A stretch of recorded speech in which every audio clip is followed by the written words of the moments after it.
Albany that she promised she'll keep fighting for women's rights in New York State. And I have to say that in 2022, it's very sad that we have to do these kinds of events at these times of year. So I wanted to say that we've heard a lot of rhetoric over the past 20 years whether Roe v. Wade will be overturned. And despite hearing a lot of deceptive rhetoric from politicians, it seems that it's happening. And it has accelerated since the 2016 election. And it's in this belief that we've received the news that a bunch of justices who have lifelong appointments are trying to overturn our rights to choose.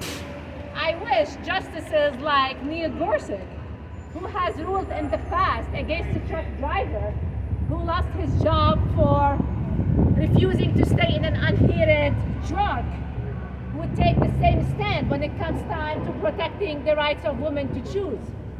And so therefore, these justices are turning the clock back and have engaged in a sexist attacks on women's body and a basis to obliterate other historic hard-earned rights. And so we demand everyone in Congress, including our own Congresswoman, Nicole Malliotakis, to come out and tell us which side is she on. Is she on board with this war against women? Is she on board with this war on our right to choose? Or is she against it? So, Congresswoman Nicole Malliotakis, are you okay with the current assault on our bodies? Please come forward and let us know yes or no, because this is not the end. After this assault is over and if it's successful, other assaults are coming up. Let's think about LGBTQIA rights, voting rights which the Supreme Court had turned their back on. We wish they had the same empathy than the empathy they had for when it came time to control women, and finally turn the clock back on something that we made the progress on 49 years ago. And so New York State is the state that has emboldened many women and inspired many over the century to be the pioneers that changed for history. Let's not forget we stand today on the shoulders of Elizabeth Cady Stanton, Eleanor Roosevelt, Shirley Chisholm, the notorious Ruth Bader Ginsburg, and all what we ask for these justices to take their feet off of our necks and off of our bodies. And so to protect the legacies of these women who've worked forever and for centuries, hard and hard to protect our right to choose, we should fight. We cannot leave this word for these justices to give our daughters less rights than the rights we all now have. And so make no mistake that this is the start of other assaults that are coming across all vulnerable communities and underrepresented and minoritized communities. And so please, thank you for being here and join me in calling on Nicole Malliotakis to join the fight for women's right to have control over their bodies in 2022. Thank you.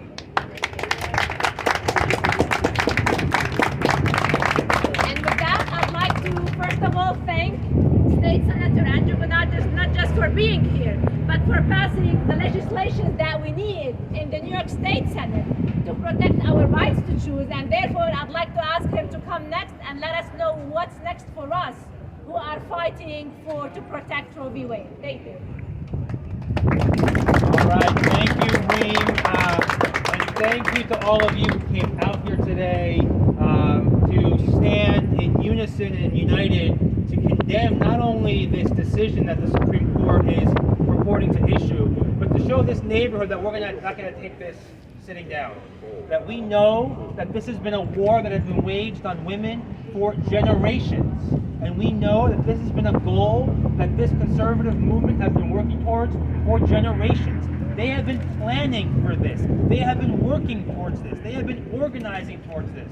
When we passed, one of the first bills that I signed on to when I got into the state Senate was the Reproductive Health Act. And when we were debating that bill on the floor of the Senate, our Republican colleagues were laughing at us and saying, "Why are you doing this? We're never going to see Roe v. Wade overturned. That's never going to happen. Why are you wasting our time?" And we all said, we're not taking a chance. We're going to prove you wrong because we know that this is what the conservative movement has been mobilizing towards for generations. And lo and behold, 4 years later, where are we? we're facing the reality that Roe v. Wade will be overturned, Planned Parenthood v. Casey will be overturned, and generations worth of progress to allow two generations worth of progress to allow women the freedom to make their own decisions about their own bodies are going to be utterly wiped away in half of this country. Just wiped away.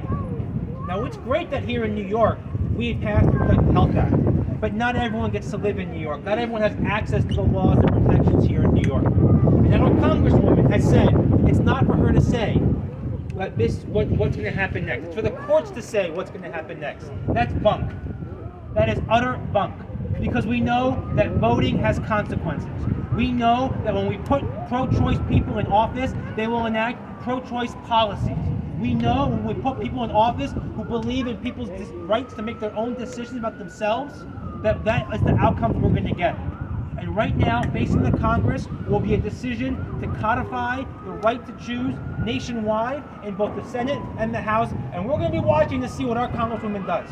We're going to be watching to see what our 2 U.S. Senators do. We're going to be watching to see what every member of Congress in this state does. That's what's at stake. That's what's so important. And make no mistake, it is important enough for us to be out here to protect Roe. That is incredibly important. We will be out here fighting to protect Roe. But this is not just about Roe. Because the reasoning that is in Alito's opinion could just as easily be applied to the right to marry who you love, to the right to be with someone, to the right to buy contraception, to the right to live with someone who's not a relative. All of the fundamental rights that we have come to believe and treasure and value for ourselves, these fundamental liberties are all at stake because of what the Supreme Court is trying to do. So right now they're doing this for Roe, but no mistake, next year or the year after that, they're coming to tell us who we can love, who we can marry, who we can sleep with, where we can buy condoms, where we can buy birth control, who we can live with. It's only a matter of time. So if you're out here today, get angry, because you should be angry. And you gotta come out here again tomorrow, and the day after that, and the day after that, and we have to make sure that no matter what, we fight like hell, and we vote like hell. Because this is what happens when we don't have people in office at any level of government who value the ability of people to make their own decisions for themselves.